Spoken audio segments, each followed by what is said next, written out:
Magandang umaga mga kaibigan. Ituro ko lang sa inyo kung paano mag-pruning. Kung gaano kalaki yung size na ipoprune yung ubas.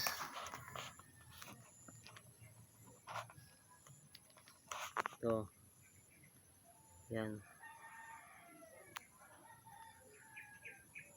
Ganda yan.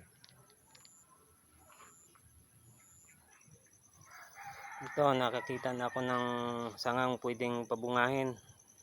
So, ganito mga kaibigan, ganito. Yan, ganito kalaki. Ganito kalaki. Pencil size yan, pencil size. Kunin mo lang to. Gusto yung bumunga. Yan. Tapos, ikakat nyo lang dito. Yan.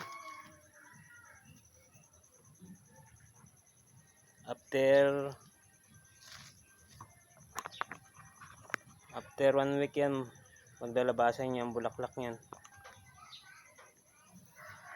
Mga kaibigan, dapat kung mag-pruning kayo, marunong kayo mag-timing para dumami yung bunga.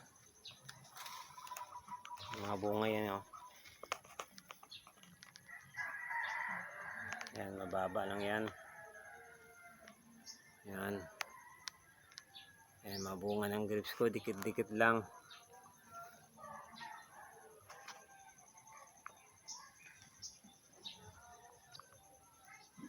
So, mga kaibigan, nakahanap na ako ng size ng ipopruning ko.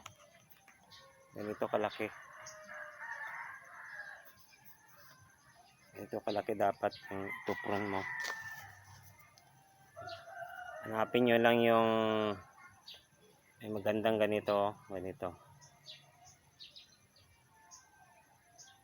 Tapos, putulin nyo rito. Kakat nyo. Ito. Yan. Antayin mo yan ng isang linggo, lalabas yung bulaklak.